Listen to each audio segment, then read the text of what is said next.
Pero bago tayo magpatuloy ay pakilike ang ating video.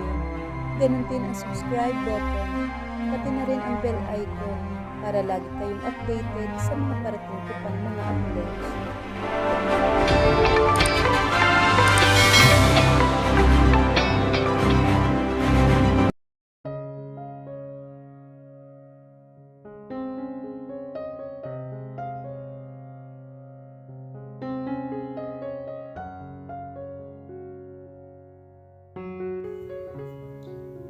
Makalipas ang mga buwan, sa wakas ay bumalik siya sa kanyang opisina. Gaya ng inaasahan, maraming papeles ang mga nakatambak sa mga email niya. Kinatok siya ng sekretarya niya bandang hapon dahil may bisita raw siya. It was Elizabeth. Napatigil siya sa mga binabasa at napatingin lang dito. Pinutol nito na maiksi ang buhok nito at mas pumayat pa kumpara noong huli niya itong makita. Narinig ko ang balita. Kanina pa kita gustong makausap simula nang mabalitaan ko anong nangyari. Bumuntong hininga siya at tumayo para bigyan ito ng tubig. Umupo ito sa sofa habang pinagmamasdan siya. Hindi ko akalain na kakausapin mo ako pagkatapos ng nangyari. Matapat niyang sabi rito. Hindi talaga naging maayos ang pagtatapos ng kanilang relasyon. Sorry, it's all in the past now. It's too late but I still want to offer my condolences. Umupo siya habang kaharap ito. I still appreciate it, lalo na at galing sa'yo. Wika naman ni Gael. I was mad at her for the longest time until I realized that Yuri belonged to her. Gab, I already accepted the fact na kahit noong una pa lang na hindi pa siya nawawala. Masaya ako na naka-move on ka na. Meron ka na ba? Muling tanong ni Gael. Ngumiti ito na malungkot sa kanya. Tumayo na ito at mukhang magpapaalam na. Hindi na ako magtatagal. Gusto lang talaga kitang makausap bago ako umalis. Saan ka pupunta? Isasama ako ng boss ko sa isang business trip. Mananatili siya roon ng higit 1 taon. Good luck. Inabot nito ang kamay niya. You'll be fine, Gabriel. Pagkatapos niyon ay lumabas na ito. Gumaan ang pakiramdam niya nang makalabas ito. The guilt of leaving Elizabeth for Lucy was gone in an instant at masaya siya na okay na ito. His company planned another convention at dahil sa mga nangyari kaya hindi natuloy ngayon. Kaya ngayon pwede na nilang ilabas ang larong Mandirigma na buong team niya ay pinaghirapan itong ma-develop. A few months ago, pinapalitan niya ang main avatar na babae na nagangalang Hiraya mula sa lalaking avatar na si Lawin. Ito ay isang larong inspirasyon sa kasaysayan ng Pilipinas kung saan ang isang mandirigma ay maglalakbay sa iba't ibang yugto ng panahon hanggang sa maabot nito ang modernong panahon. Ang laro ay magsasabi na isang kwento na may mga piraso mula sa kasaysayan ng bansa. Maraming stakeholder ang umalma sa last minute changes niya. Pero desidido na siya. Maaaring mawala sila ng ilang benta. Ngunit ito ay masigit pa sa isang laro para sa kanya. Ang isang bahagi ng convention ay para naman sa gumagawa ng ilang Q&A tungkol sa bagong laro na ilalabas. Tinawag na siya ng MC at tutulungan din siya sa buong event. Palakpakan natin lahat ang chairman at CEO ng Playsoft na si Gabriel Fierro. Habang humihina ang palakpakan, nagsimulang magtaas ng kamay ang mga tao para magtanong. Hi Mr. Fierro, I'll ask one of the most asked question about the game. Why make a game out of the Philippines history? Panahon na para magkaroon tayo ng isang laro na hindi lamang magpapasaya sa mga kabataan, kundi matututunan din natin kung paano nabuo ang Pilipinas. Sa larong ito makakatagpo at makakalaban mo kasama ang ating mga pinakadakilang pinuno at bayani tulad ni Lapu-Lapu, Jose Rizal, Gregorio del Pilar, Manuel Quezon at iba pa. What is the age of this game? Magugustuhan kaya ito ng mga non-Filipino gamers? I hope so. This game is different because of its Philippine history storyline. The players will play from the old times until the modern times. You'll see how the country came to be. You will learn how to manage the country resources. Ito ay higit na mahirap kaysa sa iniisip mo. Bakit pinalitan ng babae ang avatar? May pinopromote ka ba? Umiling naman si Gael. To start with this game was a brainchild of a brilliant woman. My wife Lucy. My wife dahil siya ang nakikita ko. Ang asawa ko ay namatay ilang buwan na nakakalipas sa isang laban. Isa siyang sundalo. Ang avatar ay inspirasyon ng kanyang karakter. Matapang at tulad ng isang dapat na maging sundalo. Hindi lang ako ang humahanga sa ating mga sundalo. At higit sa lahat, humahanga ako sa asawa ko. Nalulungkot ako na hindi niya magagawang laruin ang larong binuo namin na magkasama. Gusto niya ito. Ito ang paraan ko para ma-immortalize ang asawa ko. Gusto ko ang bawat tao dito at ang mga maglalaro ng larong ito na meron tayong mga sundalo na lumalaban sa kanilang buhay para sa atin. Ang larong ito ay magugustuhan sa alinmang bansa na mayroong sundalo. Ipinapakita nito sa atin kung paano sila nabubuhay araw-araw. Ipinapakita nito sa atin kung paano rin tayo makakapaglingkod sa bansa natin tulad ng ating mga magigiting na sundalo. Kaya ito ay higit pa sa isang laro para sa akin. Isang bagay na magpapaalala sa aking asawa. Isang lalaki na avatar ang ilalabas sa loob ng isang taon, ngunit talagang umaasa ako na gusto mong maglaro ng Hiraya. I want you to fall for these Filipino warriors na hindi pa natin nakikita. Saglit na napatigil ang mga nagtatanong. His answers probably came unexpected. They probably didn't see him as a sentimental person. I think that it would be my personal life. I'll answer more questions directed to this game itself. Nagpatuloy ang Q&A hanggang sa matapos lahat ang tanong ng MC. Habang pabalik sa opisina niya, ay tinanong siya ng sekretarya niya. Kasal kayo, sir? Oo. Talaga, sir? Tumango naman siya. May picture po ba kayo ng asawa niyo, sir? Nilabas naman niya ang phone niya at nag-scan ng pictures nila ni Lucy. May ilan silang larawan noong nagtungo sila sa night market at ang ilan naman noong Valentine's Ball. Maganda ang taste niyo, sir, ha? Pero hindi ko iisipin na sundalo siya. Tinignan naman niya ito. Paano mo nasabi yun? Ano ba ang dapat hitsura niya? Well, may ibang imahe lang po talaga ng sundalo sa isip ko.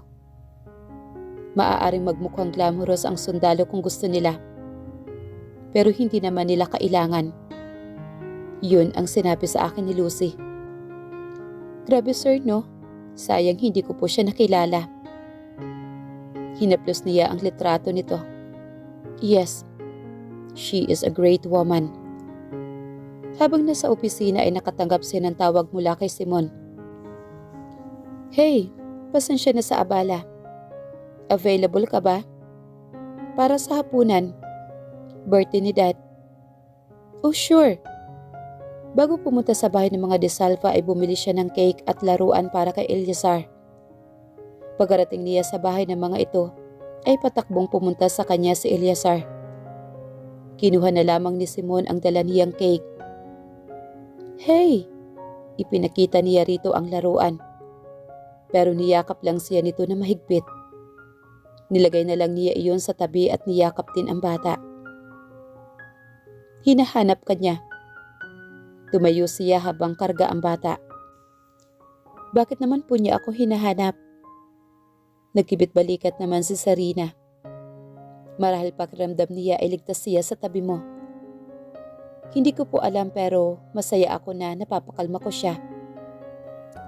Mas magana na siyang kumain ngayon. Mas gumagalaw-galaw na rin siya. Sayang, hindi ko siya madalas bisitahin. Pwede mo siyang bisitahin kahit kailan mo gusto. Iginaya na siya nito sa kusina. Nakakalong si Eliazar sa kanya habang sinusubuan niya ito. How was the launching? Tanong naman ni Marcos. So far, okay naman po.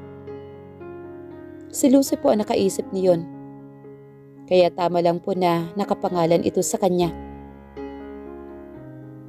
Gael, ano bang mga plano mo? Nagkibit balikat siya at uminom. Just go with the flow. Get back to my usual routine. Marami akong backlogs sa kumpanya so that will keep me busy. Ayaw naming pigilan ka sa pag-move on. Sana po ay payagan niyo pa rin po akong dumalaw. I will take my time. I know. Pero nag-aalala lang kami. Sabi naman ni Sarina. At may hihilingin kaming pabor sa'yo. Napatingin siya kay Marcos na seryoso ang mukha nito. Tulad ng alam mo, si Eliazar ay may trauma siya. Hihingiin sana namin ang tulong mo. Komportable siya sa'yo. Sa tingin namin ay malaking bagay iyon. Pero dahil binata ka, ayaw naming kung ang hihilingin niyo po ay manatili ako sa tabi niya hanggang sa maging maayos siya. Wala pong problema. May kaibigan akong doktor sa El Hombre na alam kong makakatulong sa kanya. Word siguro po sa inyo pero pakiramdam ko may connection ako kay Eliazar. Siguro dahil may pareho kaming pinagdadaanan. Pasensya ka na kung pakiramdam mo pinapasa namin sa'yo. Gusto lang namin siyang tulungan. Pero hindi kami ang makakatulong sa kanya. Napalapit na siya sa'yo. Lagi kanyang hinahanap. Okay lang po talaga. Nagkatingin na naman ang mag-aasawa bago tumango. Well, give him for another 2 weeks. Para naman makapaghanda ka pa. Babalik na po ako bukas sa club. So pwede ko po ba siyang daanan? Okay, bibisitahin namin siya. Nag-iba ang kapaligiran sa hapagkainan nang magsimulang magsalita naman si Simon tungkol sa kanyang trabaho. Mas gumaan ang paligid. Bago umuwi ay dumaan uli siya sa mga litrato ni Lucy. Namimiss ko na siya, sabi ni Simon sa tabi niya. Ako rin, sobra. Napanaginipan mo na ba siya? Umilig naman siya. Kung sana lang ay mapanaginipan ko siya. Pero baka galit pa siya sa akin. Dadating din ang gabi na makakasama mo siya kahit sa isang panaginip. Tahimik lang silang nakatayo habang nakatingin sa mga nakangiting litrato ni Lucy. Kasama na nga ni Gael si Eliazar pabalik ng El Hombre.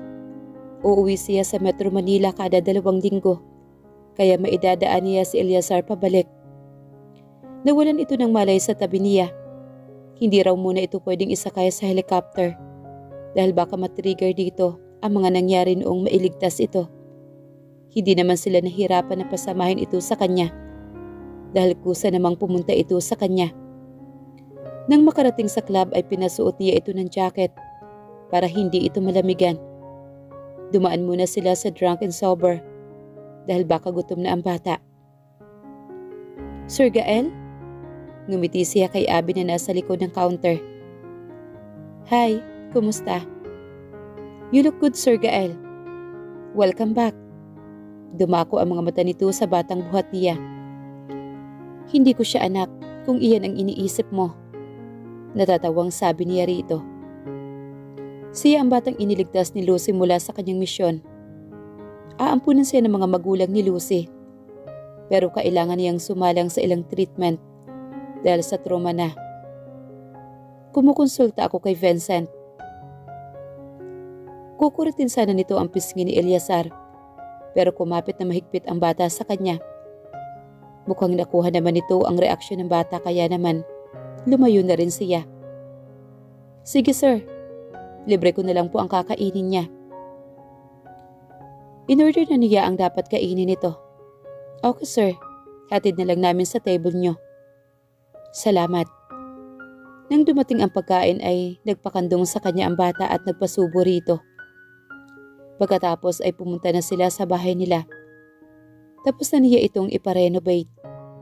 Pinagkitiwala na niya ito kay Dalias, ang pagdidisenyo sa loob nito. Sinabi niya lang kung ano ang mga gusto niya. Ang bahay ay karaniwang may kulay na krema na may pinakamaliwanag na kulay kahel. Marami ring halaman sa loob ng bahay. Mas maganda sa iniisip niya. Mas may laman na ang bahay niya ngayon. Nagkaroon ng liwanag sa lahat ng dako. Tinawagan niya si Vincent para mag-schedule ng appointment dito para kay Eleazar. Tahimik na nanonood ito ng cartoons na nasa TV. Yakap nito ang teddy bear na ibinigay niya. Pinasok na niya ang mga gamit niya sa bahay. Dahan-dahan niyang inilagay ang bulaklak na ilang linggo na niyang inaalagaan. Amara will be proud of him. Naghanap talaga siya ng videos kung paano mag-alaga ng mga bulaklak. Later that day, ipinaghanda niya na makakain si Eleazar at nakipaglaro muna dito. Parang napakatagal na mula noong maging ganito siya kasaya. As they slept that night, nakayakap ito sa kanya. Binasahan niya ito ng Tagalog na libro. Hindi niya alam kung ano ang salitang naiintindihan nito. Kaya iyon ang napili niya. Mukhang payapa na ito sa kanyang pagtulog. Masaya siya na nailigtas ito ni Lucy mula sa mga magulang nito na nagbenta rito. Paano pa kaya ang mga batang hindi pa naililigtas? Sa mga sumunod na araw mas nilalabas niya si Eleazar para makahalubilo ng mga tao. They met Savannah Agbayani at kasama nito ang anak na kambal. Isa itong sikat na news anchor sa buong Pilipinas. Matunog ang pangalan nito dahil sa pakikipaghiwalay nito sa asawa.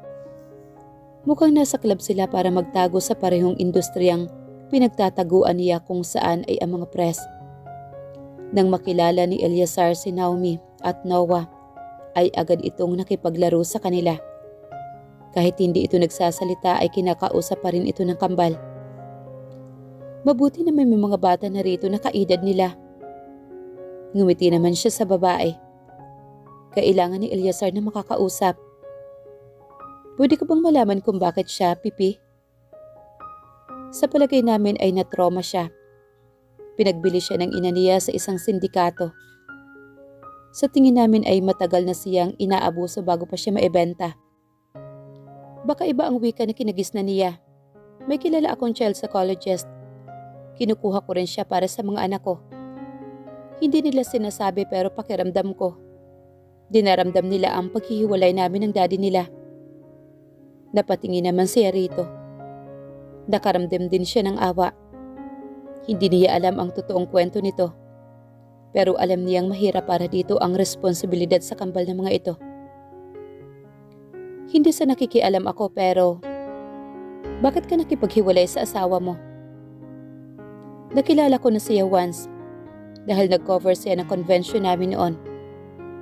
Nakikita ko naman isa siyang mabait na lalaki.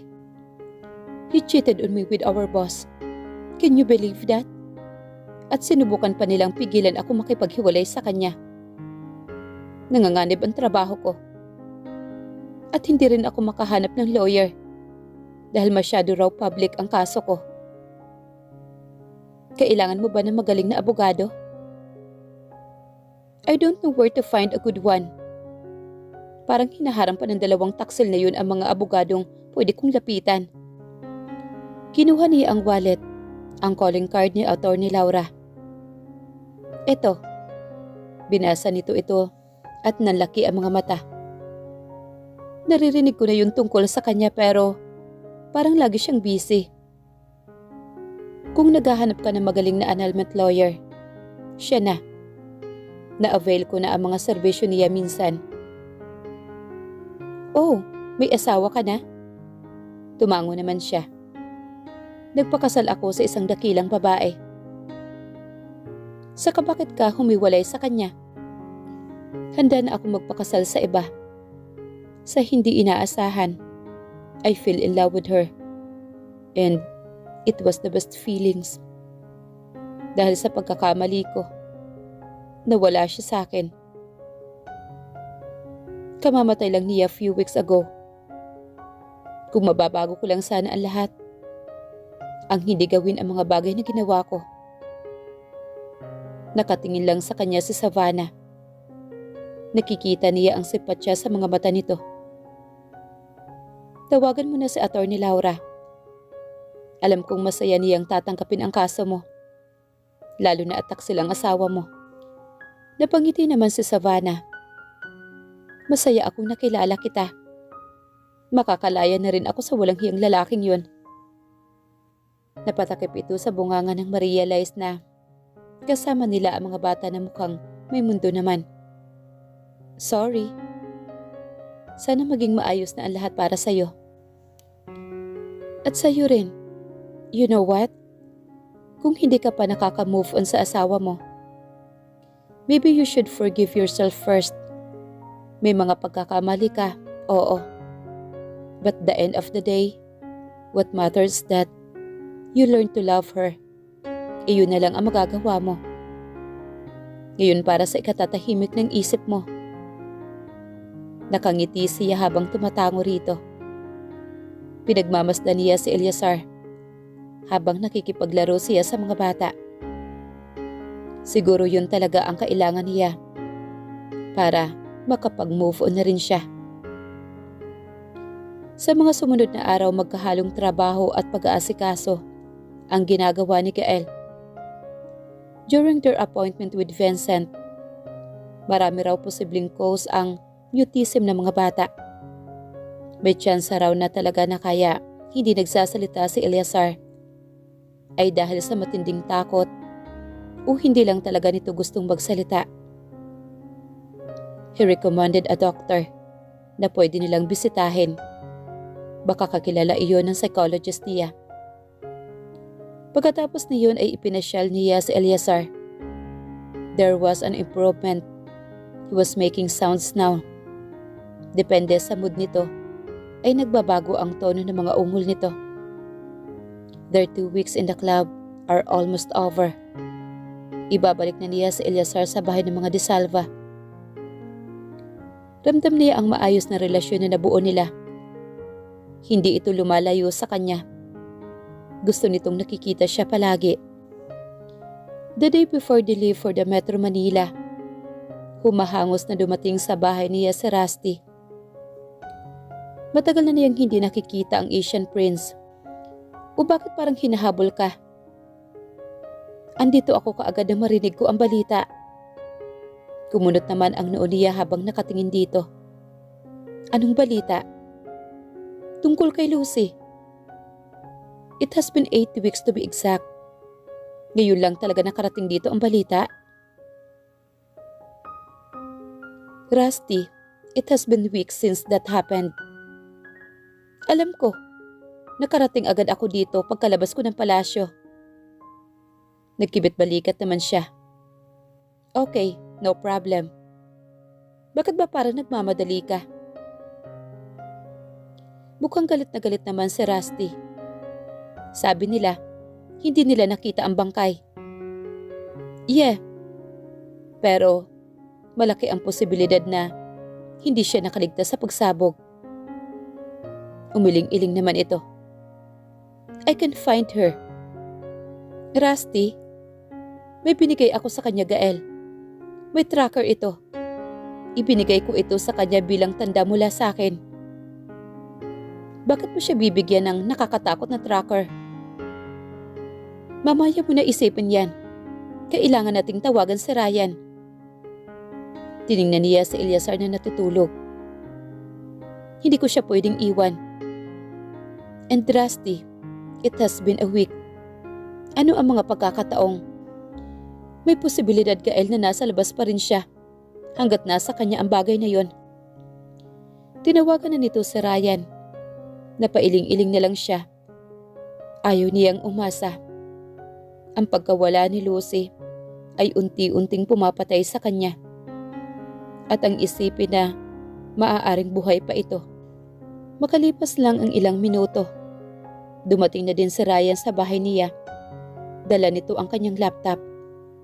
Nag-uusap ito at si Rusty ng mga teknikal na bagay na hindi niya maintindihan. Eto, nandito siya. Turo nito sa screen. Napatingin naman sa kanya si Rusty. Nasa satellite hospital siya, Gael. Baka buhay pa siya. Pakiramdam niya ay nanghina ang buong katawan niya.